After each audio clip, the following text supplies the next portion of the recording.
As you might expect from a legend like Barbra Streisand, she has a legendary mansion to match. This singer and actress hails from New York, but these days resides on the West Coast in an exclusive Malibu neighborhood. Her estate is made up of multiple properties and even boasts features like its own shopping mall. In these videos, we don't reveal any addresses, and even though I've done a house tour of my own place, please do not show up at any private residences because it's not safe for anyone. Barbra Streisand, or Babs as she's known to her nearest and dearest, is an American singer, songwriter, and actor from Brooklyn, New York. Her career began in her teenage years when she took to singing at local nightclubs and worked her way up to several guest appearances on television series like The Tonight Show with Johnny Carson. And you're so good that I hate you. I really hate you. You're so... Following her breakout role in the feature film Funny Girl, Streisand would become a global superstar. Shortly thereafter, she would also go on to become one of the most successful artists in history when she'd produce close to a dozen top 10 albums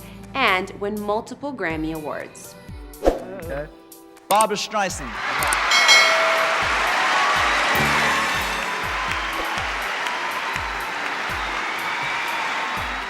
All of these accomplishments helped Babs bag a net worth estimated to be in the astounding $400 million range. And guess what?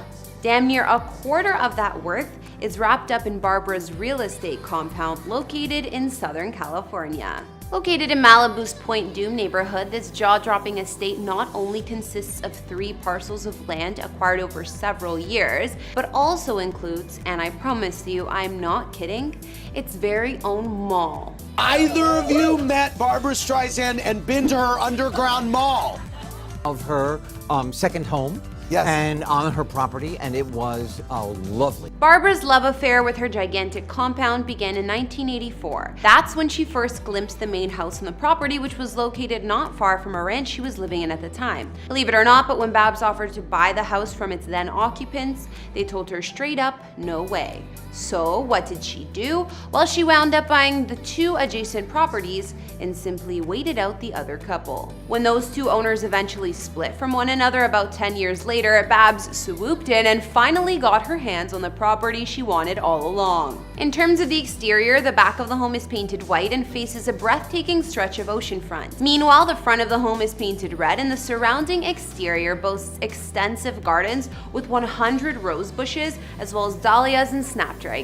Soon after moving in, Barbra came up with what she calls the script for her new family home and its construction. What she imagined was this: a post-colonial family settled onto the property in 1790, where they soon built a mill to ground their wheat. Once the family began to prosper, they built their farmhouse, which was added onto substantially in 1904. I mean, I've heard about actors creating a backstory for their characters before, but for the house in which they live, Babs definitely took that idea to a whole new level. All in all, the compound contains 47,000 square feet of space that includes the following buildings: a rustic mill house with a 14-foot high 4,000-pound water wheel. There's also a building referred to as Grandma's house, which is basically just a cozy guest cottage filled to the brim with quilts. Then there's the main house, a 10,500 square foot elegant white mansion featuring 8 bedrooms and something like 11 bathrooms. The heart of the property is definitely the giant U-shaped barn flanked by a stone silo. Inside this space, a 2-tiered central room leads to a showhouse collection of period settings: a lounge, a library, a luscious office, a bathroom,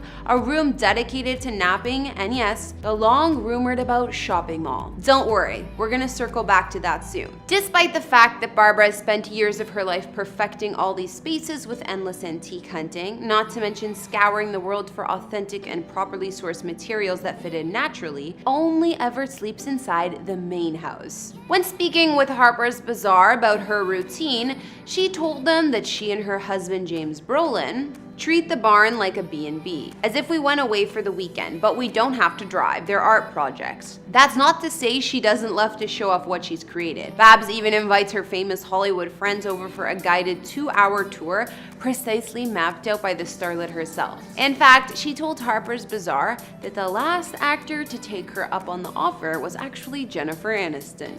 And while Barbra might be in charge of most of the house, that doesn't mean her hubby doesn't have his own special space as well. James not only has his own office, a bathroom, and a workshop, but The couple recently expanded during the pandemic, and they turned a tiny concrete block house on the property into a screening room. When it came time to decorate her home, Babs not only found the room for her 8 Grammys, 2 Oscars, 8 Golden Globes, and 3 Emmys, she also filled it with a whole bunch of prestigious and expensive items of decoration. For instance, she bought masterpiece paintings by artists like Gustav Stickley, Charles and Henry Green, as well as Charles Rennie Mackintosh. To do a house in only 2 color streams, looking into the period, into the 20s and the 30s.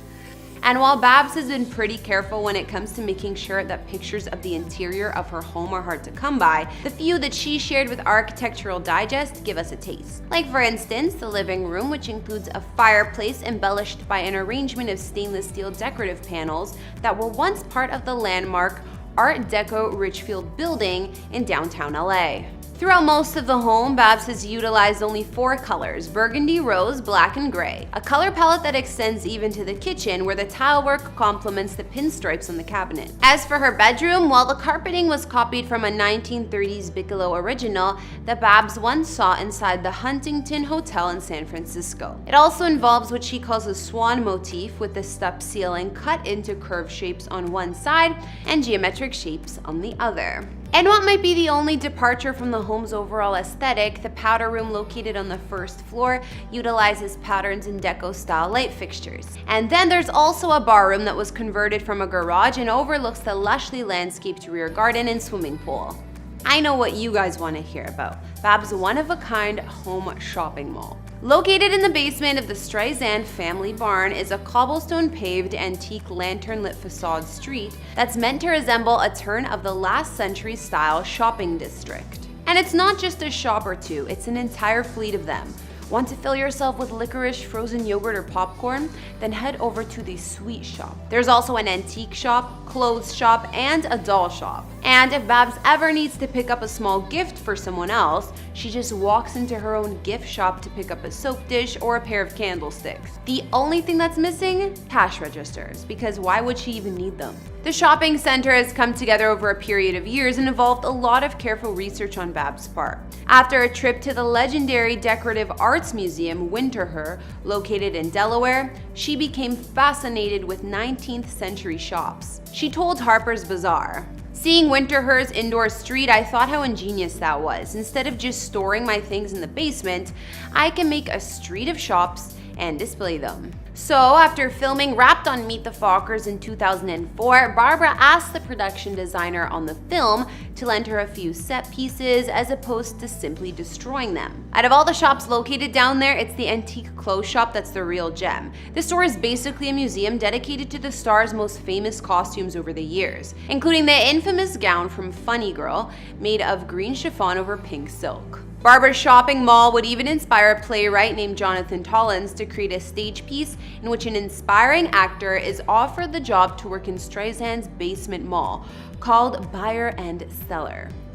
Famous and talented and litigious as Barbra Streisand. Jonathan came up with the idea after checking out Babs' book, My Passion for Design, which offers hundreds of photographs that document the creation of her dream house.